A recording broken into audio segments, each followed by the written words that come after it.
बच्चों, कल हमने अध्यारोपण का सिद्धांत पढ़ा था। आज मैं आपको थोड़ा कुछ नोट समझाता हूँ। जैसे हम देखते हैं, पदार्थ होते हैं तीन प्रकार के, सुचालक, कुचालक और अर्धचालक। जो कुचालक पदार्थ होते हैं, इसमें आवेश उसके आयतन में समान रूप से फैलता है, और जो सुचालक पदार्थ होते हैं उसमें आवेश उसके पृष्ठ में समान रूप से फैलता है। और यदि कोई पतला तार होता है, बहुत पतला तार है, तो आवेश उसकी लंबाई में फैलता है। इसीलिए आवेश के घनत्व तीन प्रकार के होते हैं। तो इसको पहले समझना है, फिर आगे पढ़ेंगे सतत आवेश वितरक। तो इसलिए आवेश के जो घनत्व हैं वो तीन प्रकार के हैं। पहला है आवेश का आयतन घनत्व। आवेश का आयतन घनत्व, इसको हम रो से इंडिकेट करते हैं। रो बराबर आवेश बटे आयतन। आवेश बटे आयतन। आवेश का मात्रक होता है कूलाम, आयतन का मात्रक होता है मीटर क्यूब, तो इसका मात्रक हो जाएगा कूलाम प्रति मीटर क्यूब।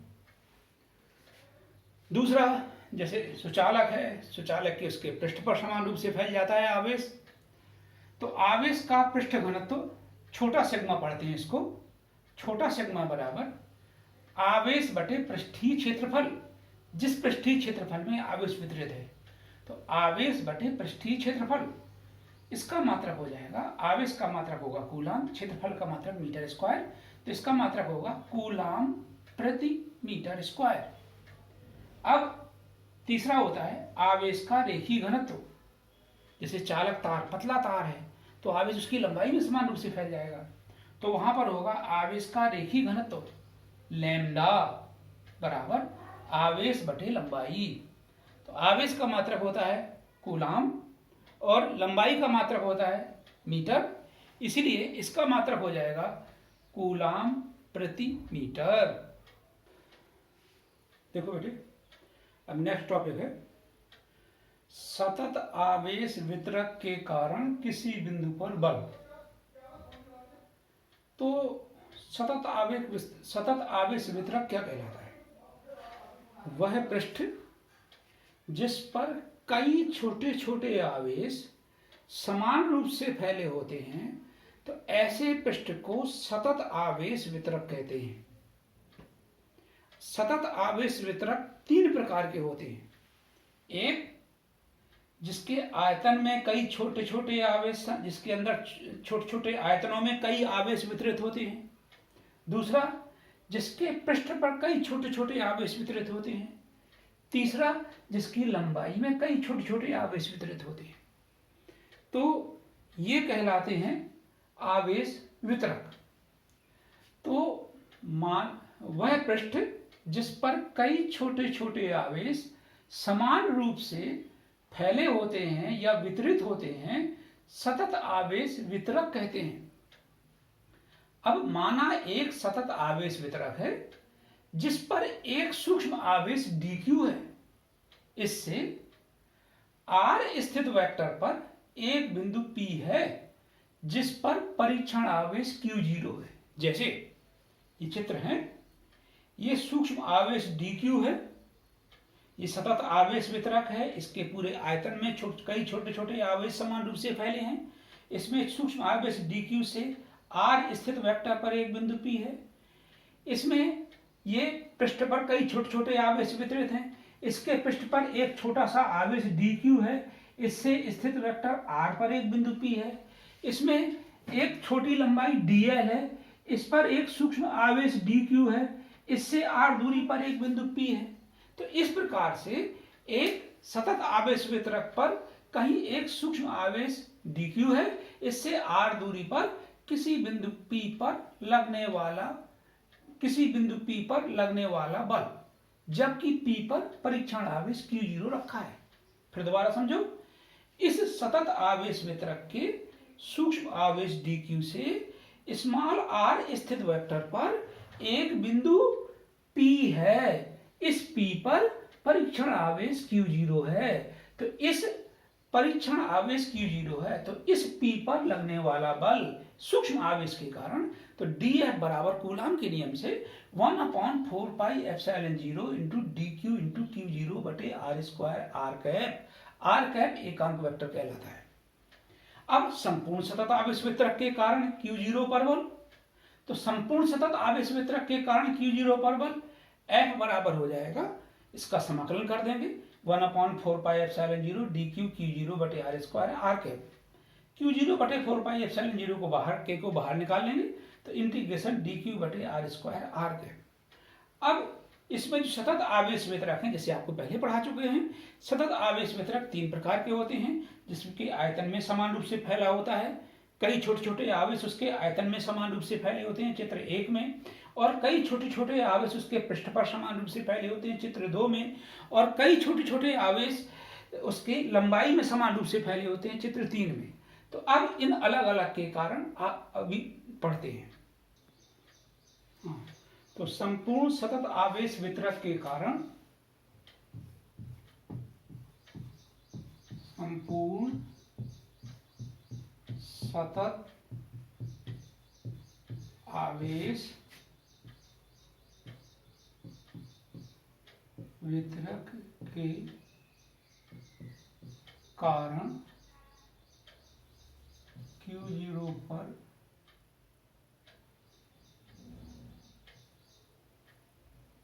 बल वेक्टर F बराबर dq बटे 4 पाई एप्सिलॉन 0 इंटीग्रेशन dq बटे r स्क्वायर r कैप, समीकरण नंबर 1। अब जो सतत आवेश वितरक हैं, जैसे पहले पढ़ाया चित्र 1 में, उसके आयतन में समान रूप से फैले होते हैं। तो प्रथम स्थिति, यदि कई छोटे छोटे आवेश उसके आयतन में समान रूप से फैले हैं, तो उसमें एक, तो चित्र 1 से आवेश का आयतन घनत्व रो बराबर dq बटे dv से dq बराबर रो dv समीकरण 1 में रख दिया। तो जब dq बराबर इसकी जगह रो dv रख दिया, तो वेक्टर F बराबर संपूर्ण, तो वेक्टर F बराबर dq बटे 4 पाई एप्सिलॉन 0 के इंटीग्रेशन v, इंटीग्रेशन v का मतलब है संपूर्ण आयतन, आयतनिक समाकलन को प्रदर्शित करता है, इंटीग्रेशन v रो dv बटे r स्क्वायर r कैप। और दूसरी स्थिति है, यदि कई छोटे छोटे आवेश उसके पृष्ठ पर समान रूप से फैले हैं, जैसे चित्र 2 में बताया था अभी, तो चित्र 2 में बताया था, उसमें आवेश का पृष्ठ घनत्व तो छोटा सिग्मा बराबर dq बटे ds से dq बराबर छोटा सिग्मा ds, ये मान समीकरण 1 में रख देंगे, dq की जगह छोटा सिग्मा ds। तो F बराबर हो जाएगा dq बटे 4 पाई एप्सिलॉन 0 के इंटीग्रेशन s, इंटीग्रेशन s का मतलब संपूर्ण पृष्ठ का समाकलन को प्रदर्शित करता है, ये इंटीग्रेशन s छोटा सिग्मा ds बटे r स्क्वायर r कैप। अब यदि तीसरी स्थिति है, यदि कई छोटे छोटे आवेश उसकी लंबाई में समान रूप से फैले हैं, जैसे चित्र 3 में जैसे पतला चालक तार होता है, उसमें कई छोटे छोटे आवेश समान रूप से फैले हैं, तो चित्र 3 में आवेश का रेखीय घनत्व का सूत्र हम जानते हैं, पढ़ चुके हैं, लैम्डा बराबर dq बटे dl होता है। इससे हम dq बराबर लैम्डा dl का मान समीकरण 1 में रख देंगे, तो F बराबर हो जाएगा dq बटे 4 pi epsilon 0 integration c, integration c प्रदर्शित करता है कि संपूर्ण चालक तार की संपूर्ण लंबाई के कारण, तो इंटीग्रेशन c लैम्डा dl बटे r स्क्वायर r कैप। तो यह प्रदर्शित करता है संपूर्ण चालक तार की लंबाई के कारण लगने वाला बल, और इस स्थिति में संपूर्ण चालक तार एक सतत आवेश वितरक है। तो ये तीनों स्थितियां आपको बता दी। तो पहले जिसमें कई छोटे छोटे आवेश उसके आयतन में फैले होते हैं, और दूसरी स्थिति में जिसमें कई छोटे छोटे आवेश उसके पृष्ठ पर समान रूप से फैले होते हैं, तीसरी स्थिति में जिसमें कई छोटे छोटे आवेश उसकी लंबाई में समान रूप से फैले होते हैं।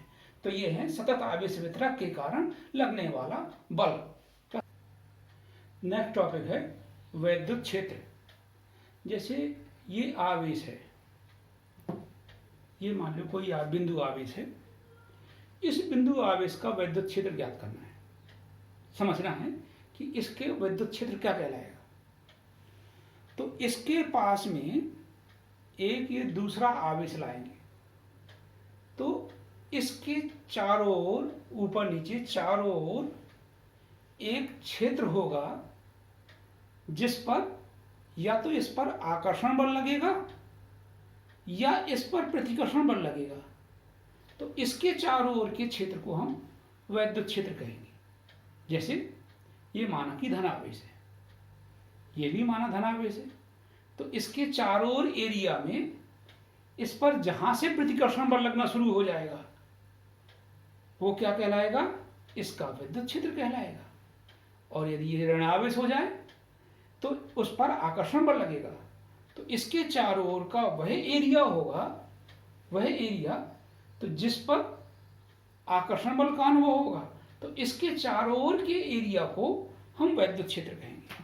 तो अब आया विद्युत क्षेत्र क्या हुआ। अब आप समझ गए होंगे कि किसी बिंदु आवेश के चारों ओर का वह क्षेत्र जहां पर एक दूसरा आवेश लाते हैं तो वह दूसरा आवेश या तो आकर्षण बल का अनुभव करता है या प्रतिकर्षण बल का अनुभव करता है, तो इस चारों ओर के क्षेत्र को हम विद्युत क्षेत्र कहते हैं। तो ये कहलाता है विद्युत क्षेत्र। अब आता है विद्युत क्षेत्र की तीव्रता किसे कहते हैं। तो एकांक कूलाम के परीक्षण आवेश पर लगने वाला बल ही वैद्युत क्षेत्र की तीव्रता कहलाता है। एकांक कूलाम आवेश पर जो बल लगता है उसी को वैद्युत क्षेत्र की तीव्रता कहते हैं। अब माना कि एक कोई एकांक कूलाम का परीक्षण आवेश है, उस पर लगने वाला बल वैद्युत क्षेत्र की तीव्रता कहलाता है।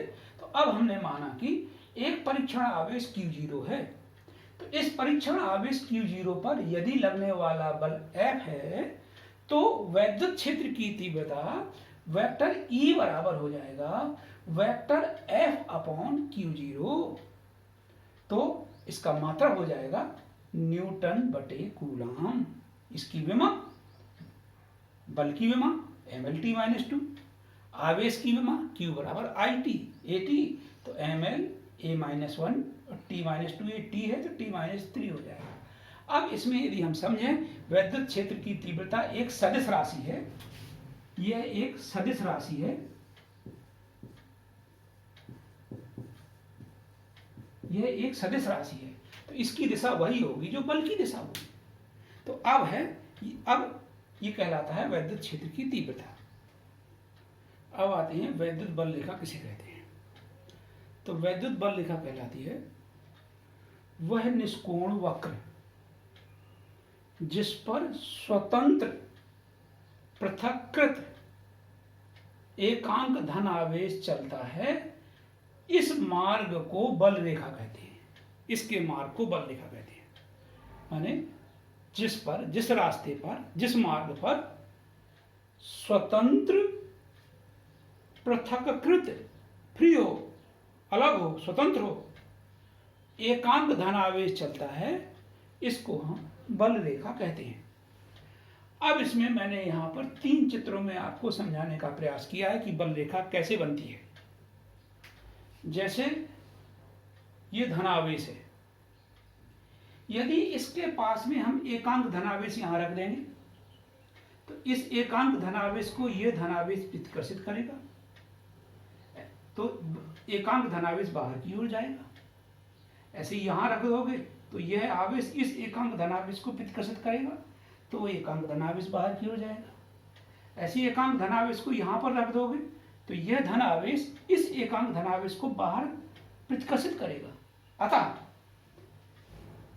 धन आवेश में जो बल रेखाएं होंगी वो आवेश से बाहर की ओर होती हैं, आवेश से परे होती हैं। तो इसीलिए चित्र 1 में धन आवेश है, ये एकांक धनावेश को प्रतिकर्षित करता है, इसलिए बल रेखाएं आवेश से बाहर होती हैं। अब माना कि कोई ऋण आवेश है, जैसे चित्र 2 में ऋण आवेश है, यहां पर हमने एकांक धनावेश रख दिया, तो इस एकांक धनावेश को यह ऋण आवेश अपनी ओर आकर्षित करता है। चित्र 2 में एकांक धनावेश यहां पर हमने रख दिया, इसको यह ऋण आवेश अपनी ओर आकर्षित करता है, अतः यह धन आवेश ऋण आवेश की ओर जाएगा। इसीलिए ऋण आवेश पर जो बल रेखाएं होंगी वो आवेश की ओर होंगी। और चित्र 3 की स्थिति समझना है। एक धनावेश है, एक ऋणावेश है। चित्र 3 में एक धनावेश है, एक ऋणावेश है, ये धनावेश है, ये ऋणावेश है। तो यदि हम एकांक धनावेश यहां पर रखेंगे तो एकांक धनावेश को ये धनावेश प्रतिकर्षित करेगा, तो ये बाहर इधर की ओर जाने का प्रयास करेगा। फिर ये ऋणावेश इस एकांक धनावेश को अपनी ओर आकर्षित करने लगेगा। तो अतः इसमें जो एकांक धनावेश है वो धनावेश से ऋणावेश पर समाप्त हो जाएगा। अतः इसमें यदि एक धनावेश है, एक ऋणावेश है, तो एकांक धनावेश को एकांक धनावेश को ये धनावेश प्रतिकर्षित करेगा और ऋणावेश आकर्षित करेगा। इसीलिए इस स्थिति में जो बल रेखा होगी वो धन आवेश से चलकर ऋण आवेश पर समाप्त हो जाएगी। धन आवेश से चलेगी और ऋण आवेश पर समाप्त हो जाएगी। तो ये है बल रेखा कैसे बनती है। नेक्स्ट टॉपिक है वैद्युत बल रेखाओं के गुण। अब वैद्युत बल रेखाओं का पहला गुण, जैसे अभी पढ़ाया था इसके पहले, ठीक पहले, कि एक धनावेश और एक ऋणावेश होता है। तो एकांक धनावेश को यह धनावेश प्रतिकर्षित करता है और यह ऋणावेश अपनी ओर आकर्षित करता है। तो इस स्थिति में एकांक धनावेश धनावेश से चलकर ऋणावेश पर समाप्त हो जाता है। इसीलिए बल रेखा का पहला गुण यही होता है कि वैद्युत बल रेखा धन आवेश से चलकर ऋण आवेश पर समाप्त हो जाती है। धनावेश से चलती है और ये ऋण आवेश पर समाप्त हो जाती है, इस चित्र 1 में। अब दूसरा गुण है बल रेखा का, बल रेखा के किसी बिंदु पर खींची गई स्पर्श रेखा। जैसे ये बल रेखा है, इस बल रेखा के हमने इस बिंदु पर ये स्पर्श रेखा खींची, तो बल रेखा के किसी बिंदु पर खींची गई स्पर्श रेखा एकांक धनावेश पर लगने वाले बल की दिशा, और एकांक धनावेश पर लगने वाला बल वैद्युत क्षेत्र की तीव्रता कहलाता है। तो बल रेखा के किसी बिंदु पर खींची गई स्पर्श रेखा एकांक धनावेश पर लगने वाले बल की दिशा अर्थात वैद्युत क्षेत्र की दिशा को प्रदर्शित करती है। दूसरा, दो बल रेखाएं कभी एक दूसरे को नहीं काटती। जैसे ये बल रेखा है, ये बल रेखा है, कभी एक दूसरे को नहीं काटती, क्योंकि काटती होती तो कटान बिंदु पर दो स्पर्श रेखाएं खींची जाती। कटान बिंदु जैसे मान लो काटती होती, जैसे ये काटती हैं, यहाँ पर माना कि काटती हैं, तो इस कटान बिंदु पर दो स्पर्श रेखाएं खींची जाती, एक ये खींची जाती और एक ये खींची जाती। और ये जो दो स्पर्श रेखाएं हैं ये दो क्षेत्र की दिशाओं को प्रदर्शित करती। ऐसा असंभव है, ऐसा नहीं होता। इसमें एक ही वैद्युत क्षेत्र होता है, दो वैद्युत क्षेत्र नहीं होते। तीसरा गुण ये हुआ। चौथा गुण है, यदि बल रेखाएं समांतर और समदूरस्थ हैं, बराबर बराबर दूरी पर है, तो वहां पर वैद्युत क्षेत्र एक समान वैद्युत क्षेत्र होता है। तो ये थे बल रेखाओं के गुण, जिसमें ये गुण परीक्षा में ज्यादा आता है। तो ये बल रेखाओं के गुण हैं। अब इसके बाद आपको फिर पढ़ाएंगे।